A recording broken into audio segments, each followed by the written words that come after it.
June was officially over, and what a month it was. We had Money in the Bank, TakeOver Chicago, United Kingdom Championship Tournament, and many great matches on Raw, SmackDown, NXT, and 205 Live. That's why I've decided to pick the best matches WWE put this month and rank them in a top 10. So, without further ado, let's get into it.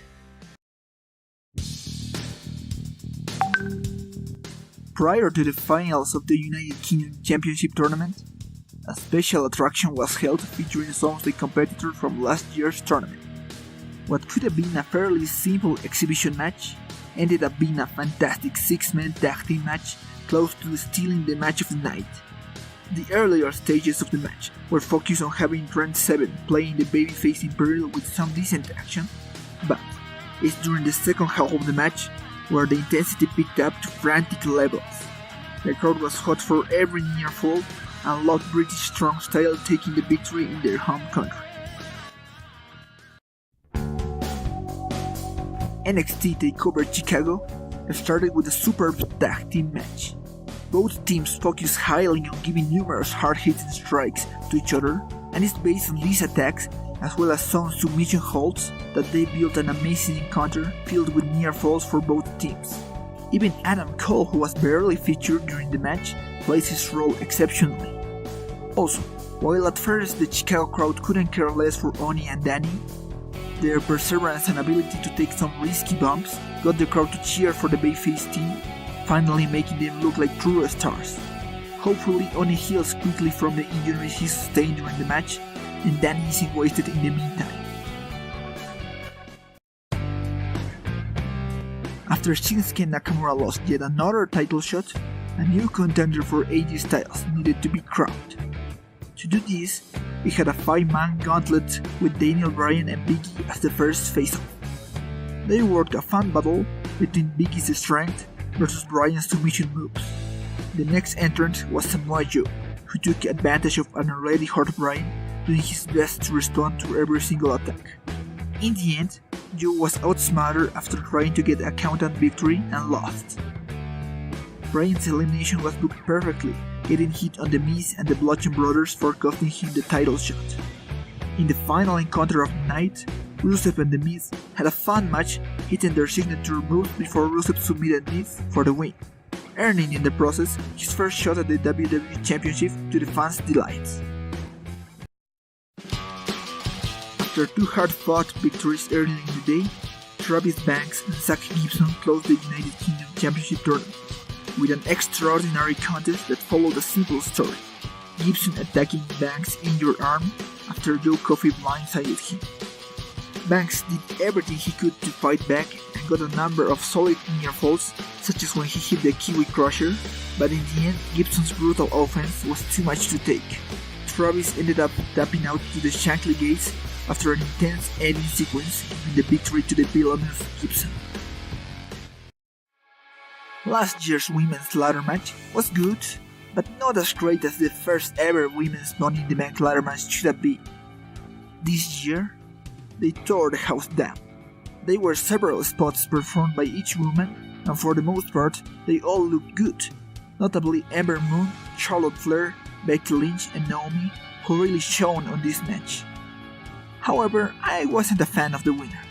Alexa just lost the title a couple of months ago, and I really think she doesn't need it, despite the cash-in later in the night fitting her character really well. As unhappy I was with the booking choice, it doesn't take anything away from an outstanding ladder match.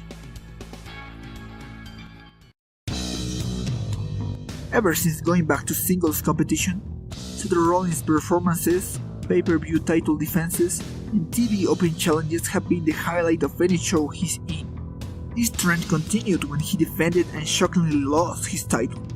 This led to an amazing rematch on the next edition of Raw, which got the main event slot and was given over 25 minutes to deliver a genuinely exciting bout. Both men hit various near falls, and the San Diego crowd was invested into every single one.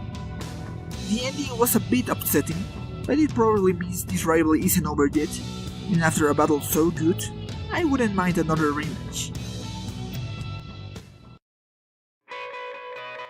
To end 2 nights of great wrestling, we had the UK Championship match between Pete Dunne and Zach Gibson. They gave it everything in an even match where both men were in control for a good amount of time. Gibson's stellar work as a no-nonsense heel continued here, while Dunne proved he can do a solid job as an impatient babyface. The final moments where Gibson kicked out of the bitter end and Dunne withstood the shark gaze had the crowd at the edge of their seats. At last, Gibson couldn't take another bitter end and lost, but came out looking like $1,000,000. The result was a bit surprising since Pete has held the title for a really long time, but at least he's going to make a hell of a champion for the newly created NXT UK division. After a series of good but never truly great matches, AJ and Shinsuke's rivalry came to an end in a quite long last man standing match. This was an outstanding match, especially the final third, which was phenomenal. However, it suffered from the same issue most last man standing matches have. The beginning was too slow due to the many 10 counts we all know are not going to end the match. Ignoring this common problem, here we had a great violent match filled with some brutal spots and a moderate use of the low blows. This wasn't the match we all awaited back when Nakamura won the Rumble, but it was the kind of ending this rivalry needed. This was an amazing match as expected. It started slowly with Dream in control, attacking Ricochet with several moves from his opponent's arsenal, keeping his word from a few weeks earlier. Eventually, Ricochet took control of the match, picking up the pace in the process while using Velveteen's offense in between. This battle of one-upmanship led to a series of high-risk moves near the end, which Dream ultimately lost after missing an elbow drop. The ending didn't matter too much since both men came looking stronger afterwards, but after having so many impressive showings, it's probably time to give Velveteen some meaningful victories. Before going to number 1, let's take a look at some honorable mentions. Great exhibition match that excited the crowd and explored some possible future storylines between these wrestlers.